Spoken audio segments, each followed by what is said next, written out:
और जैसा कि मुझे नजर आ रहा है कि आपके हाथ में कुछ कागज है, उसके अनुसार बहुत सारे ऐसे पार्टी हैं, बहुत सारे ऐसे दल हैं जिन पर विभिन्न तरह के आरोप लगे हुए हैं। साफ प्रधानमंत्री जी ने कहा कि विपक्षी दलों की गारंटी जो है वो घोटालों की है। उन्होंने सभी दलों का नाम लेकर के कहा है कि इतना 1000 करोड़ का, आप शुरू में सिर्फ देख लीजिए कांग्रेस में उन्होंने कहा है कि 1.8 लाख करोड़ रुपए का घोटाला कोयला से लेकर के 2G मामले में। अचानक से उन्हें लगा कि अब ऐसा होने जा रहा है कि वो सत्ता पर तो हैं, सत्ता के शीर्ष पर हैं, मॉनिटर वही कर रहे हैं, स्टीयरिंग उन्हीं के हाथ में है, लेकिन गियर कोई और बदल रहा है।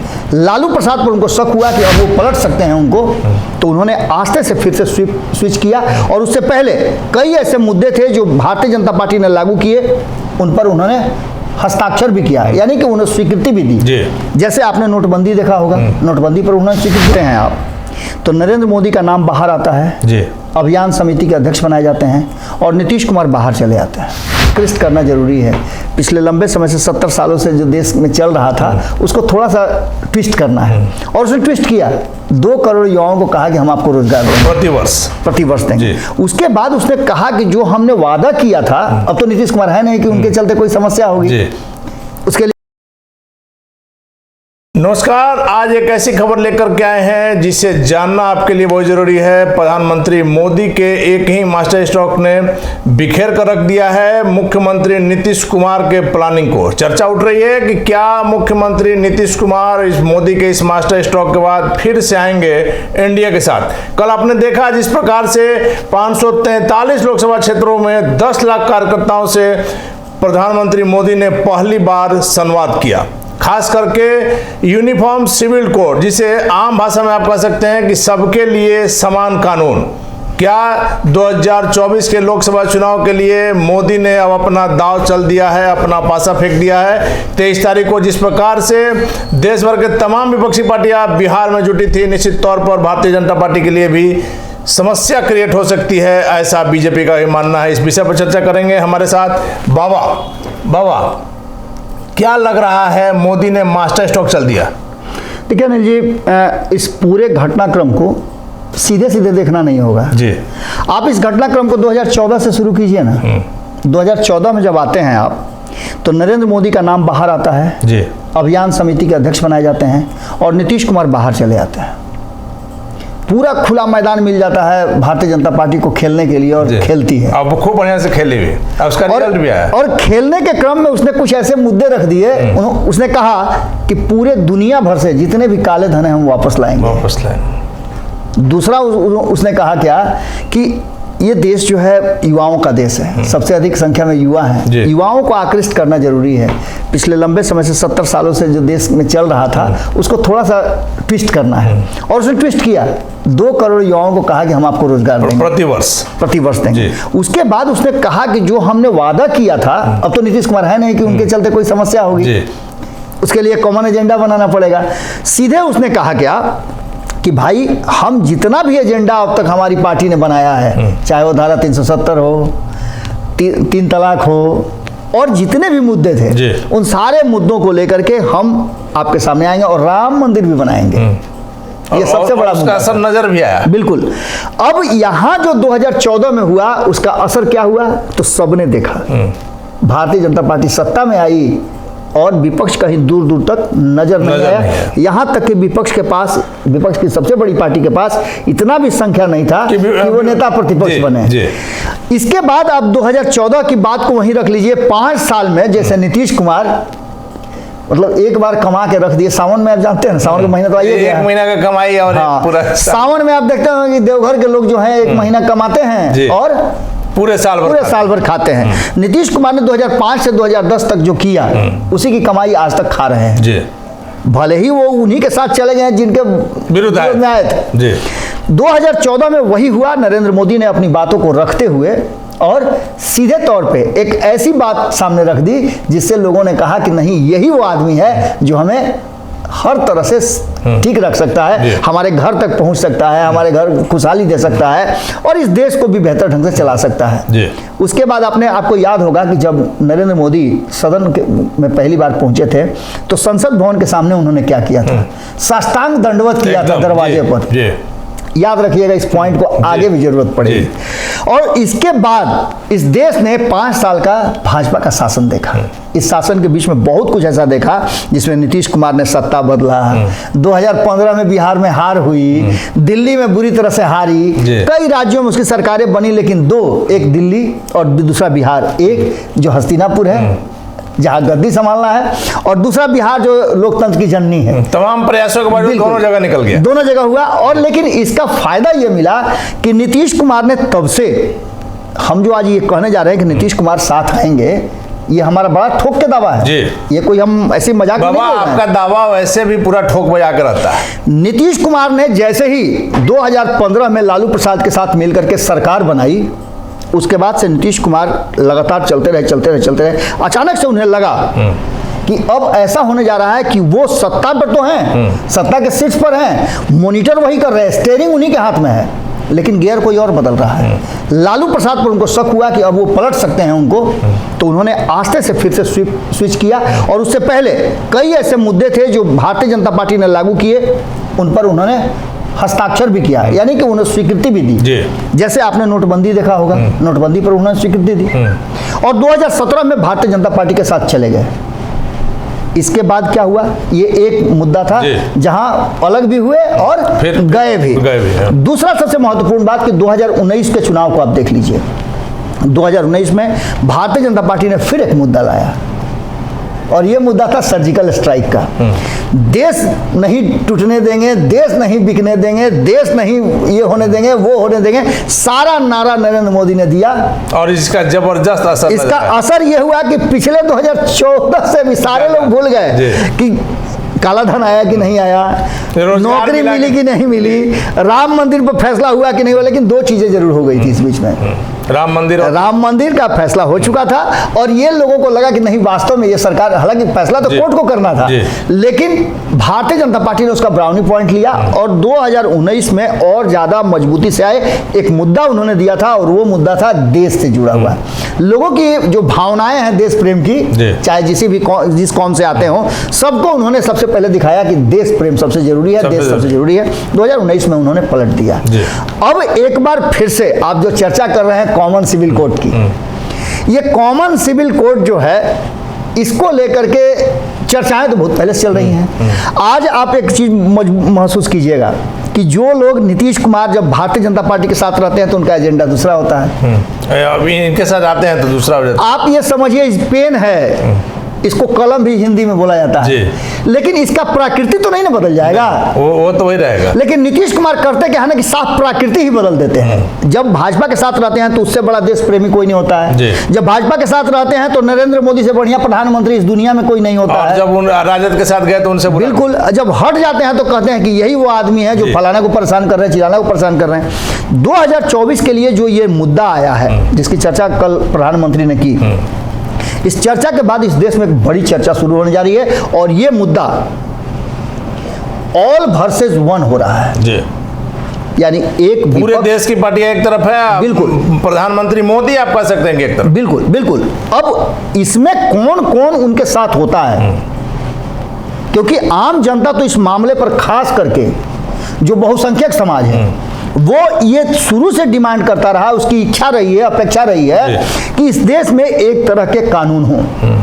कारण कि कुछ पिछले दिनों में आपने देखा होगा, कई फिल्म, कई सीरियल्स में आपने देखा होगा, कई जो आजकल छोटे छोटे जो OTT पे आते हैं, उन सब पे भी देखा होगा आपने, ये सारे इशारा यही कर रहे हैं कि कहीं ना कहीं हमारे यहाँ जो 2 तरह के कानून की व्यवस्था है, वो हमारे समाज को विद्वेष की भावना फैला रही है। यानी कि एक तरफ जहां अल्पसंख्यकों से कहा जाता है कि भारतीय जनता पार्टी अलग अलग तरह की बातें करती है, तो दूसरी तरफ एक और रास्ता नजर आता है कि जिससे कि अगर समान नागरिक संहिता होगी तो ऐसी स्थिति में चीजें बहुत क्लियर होंगी, और सबके लिए सजा का प्रावधान एक तरह का होगा, न्याय का प्रावधान एक तरह। बाबा, एक घर एक परिवार, तो कानून 2 तरह का क्यों रहेगा?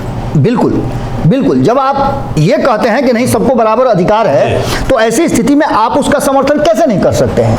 अगर आप नहीं करते हैं तो ये सीधा नजर आता है इस देश की जनता को, जो बहुसंख्यक है, जिसको फैसला करना है। अब आप समझ लीजिए ना, सीधी सी बात है कि नरेंद्र मोदी ने उस वोट बैंक पर प्रहार किया है जो वोट बैंक कहा जाता था कि विपक्ष के पास है। जैसे आप मान के चलिए, अब बिहार की बात अगर लेते हैं तो MOI समीकरण की बात कीजिए। MOI समीकरण में मुस्लिम तो हैं, यादव कहाँ हैं? यादव तो आरजेडी के साथ है। अगर यादव को ये समझा दिया जाए कि भाई आपको इससे ये घाटा हो रहा है, जैसे आप देख रहे होंगे पश्चिम बंगाल में, सीमांचल के क्षेत्र में ये समझाने में भारतीय जनता पार्टी सफल होती जा रही है कि रोहिंग्या वगैरह आपके यहाँ आकर के कब्जा कर रहे हैं, आपके मूल जो निवासी हैं उनके हक मार रहे हैं, तो क्या आपको लगता है कि लोग नहीं समझ पाएंगे क्या? एकदम लोगों को तो पता है। लेकिन इन सारी बातों को लेकर के जो मास्टर स्ट्रोक चला है, उस मास्टर स्ट्रोक में और भी बहुत सारी बातें हैं जो उन्होंने कही हैं। यहाँ तक की चर्चा लगातार चल रही है। विपक्ष 15 दलों का जो बैठक पटना में हुआ, उसके बाद से चर्चाएं कई चल रही हैं। और जैसा कि मुझे नज़र आ रहा है कि आपके हाथ में कुछ कागज है, उसके अनुसार बहुत सारे ऐसे पार्टी हैं, बहुत सारे ऐसे दल हैं जिन पर विभिन्न तरह के आरोप लगे हुए हैं। साफ प्रधानमंत्री जी ने कहा कि विपक्षी दलों की गारंटी जो है वो घोटालों की है। उन्होंने सभी दलों का नाम लेकर के कहा है कि इतना 1000 करोड़ का, आप शुरू में सिर्फ देख लीजिए कांग्रेस में उन्होंने कहा है कि 1.8 लाख करोड़ रुपए का घोटाला कोयला से लेकर के 2G मामले में। बिल्कुल, आप पूरी लिस्ट उठा के देखिए ना, जितने भी 15 दल के सब कहीं ना कहीं किसी घोटाले में किसी न किसी रूप में गुजरे। हालांकि ये बातें भी बड़ा अजीब लगती हैं कि भारतीय जनता पार्टी एकदम पाक साफ है, एक वॉशिंग मशीन लेके चलती है, जो उसके यहाँ जाता है सब पाक साफ हो जाता है। ये सब बातें भी देखने को मिल रही हैं। लेकिन सियासत में ये सारे साम दाम दंड भेद होते हैं। कांग्रेस ने जो आज से पहले, मतलब 2014 से पहले किया है, उन सारी बातों को भारतीय जनता पार्टी ने आत्मसात कर लिया है, ग्राह्य कर लिया है, और उसी के हथियार से उसको मारने का प्रयास कर रही है। और जो ये पूरा का पूरा माहौल आपको नजर आ रहा है, 2014, 2019 और फिर 2024 में एक बड़ा मुद्दा सामने आ गया है। इस मुद्दे को लेकर के जो बार बार ये कहा जाता था कि 43% और 57% की ये लड़ाई है, 43% वोट ला करके भारतीय जनता पार्टी सत्ता में रहती है और 57% वोट वाले सत्ता से बाहर रहते हैं। इतना भी सीट नहीं आता है कि वो विपक्ष की भी भूमिका निभा सके। तो ऐसी स्थिति में उस 57% वोट को इस बार एकजुट करने की कोशिश थी, जिसको ध्वस्त करने के लिए नरेंद्र मोदी ने ये UCC वाला जो तीर फेंका है वो नीतीश कुमार की तरफ सीधे गया है। अब देखना दिलचस्प होगा कि नीतीश कुमार इस पर समर्थन करते हैं या फिर विरोध करते हैं। इसी पर सब कुछ। बाबा आखिरी सवाल मेरा है कि प्रधानमंत्री मोदी ने कल विपक्षी एकता से लेकर के समान जो कानून है, सबके लिए समान कानून पर पहली बार खुल करके बोला है। पहली बार आप समझ सकते हैं कि 10 लाख कार्यकर्ताओं से सीधे प्रधानमंत्री जी जुड़े हैं, तो कहीं ना कहीं तो प्रधानमंत्री जी को भी मन में लग रहा होगा, एक पैसा ही अगर मान लिया जाए कि विपक्षी एकता जो कि नामुमकिन कहा जा रहा है, अगर संभव हो जाता है तो बीजेपी के लिए समस्या क्रिएट कर सकता है। अगर आपको दिल्ली जाना हो, बिहार और यूपी से होकर रास्ता जाएगा, बिल्कुल। और अगर दिल्ली जाना हो, आपके पास यहाँ से डायरेक्ट दिल्ली जाने के लिए अगर टिकट कंफर्म नहीं हुआ तो आप कोई ना कोई साधन तो अपनाएंगे ना। मेरी तबीयत अचानक से खराब हो गई, फ्लाइट का टिकट था, तो हॉस्पिटल गए, डॉक्टर ने कहा कि नहीं, आप ऐसा कीजिए कि आप बाई रोड जाइए, ट्रेन से भी 12 घंटा 13 घंटा हमको लगता है। तो उसने कहा कि बाई रोड जाइए, और बाई रोड जाइए तो ये हॉस्पिटल का उसमें लिस्ट है, इस लिस्ट से होते हुए आप वहां पहुंचिएगा। यानी ऑप्शन की जो बात आप बता रहे हैं, जैसे आपने कहा कि ये ऑप्शन है, नरेंद्र मोदी ने वो छोटी सी एक लकीर जो थी महीन सी, उस लकीर को भी समाप्त करने के लिए ये बड़ा मुद्दा खेला है। एक तरफ जहां आपको पता है कि विपक्ष में खड़ी जितनी भी पार्टियां थी 2019 में, उनको सत्ता पक्ष में लाने की कोशिश की जा रही है, मैं बिहार की बात कर रहा हूं या फिर देश भर में, और दूसरी तरफ जो लोग समर्थन में खड़े थे उन्हें विपक्ष में रखा जा रहा है। भारतीय जनता पार्टी को यह बात पता है कि बिहार में सिर्फ 40 सीटें जीतने और न जीतने का कोई असर नहीं पड़ना है, लेकिन बिहार वो फैसला जरूर करता है जहां से इस देश को एक संदेश मिलता है, और उसी संदेश पर नरेंद्र मोदी ने प्रहार किया है। मैं पहले से कहता आ रहा हूं कि 1 साल पहले नरेंद्र मोदी पूरा कब्जा अपने हाथ में ले लेते हैं चुनाव के,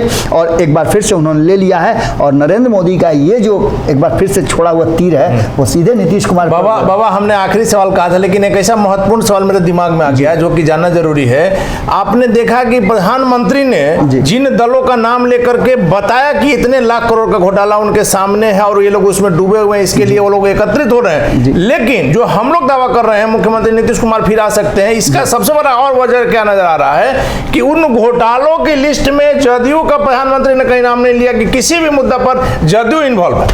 कहीं ना कहीं इशारा नहीं करता है कि प्रधानमंत्री का मुख्यमंत्री नीतीश कुमार के लिए सॉफ्ट कॉर्नर है? अनिल जी, आपने ऐसा सवाल पूछ दिया है जो कहीं ना कहीं इस बात की तरफ इशारा कर रहा है कि एक रास्ता जो है नीतीश कुमार खुला रखते हैं। हरिवंश जी का नाम आप लगातार सुन रहे होंगे, हम उस पर नहीं जा रहे हैं। संसद भवन के उद्घाटन के समय से हरिवंश जी चर्चा में आ गए जी। वो तो कॉमन बातें हो गई है, लेकिन जो विशेष बात है जिसको अभी जानना जरूरी है वो ये है कि नीतीश कुमार ही एक ऐसे शख्स हैं जो नरेंद्र मोदी को टक्कर दे सकते हैं। ये बात नरेंद्र मोदी भी जानते हैं कि बेदाग छवि है, अब तक उन पर कोई भी आरोप नहीं लगा है। और हम बार बार ये बात कह रहे हैं कि नीतीश कुमार यदि नरेंद्र मोदी के सामने खड़ा हो जाते हैं और इस देश को समझ में आ जाती है तो आप समझ लीजिए कि परिणाम बदल सकते हैं।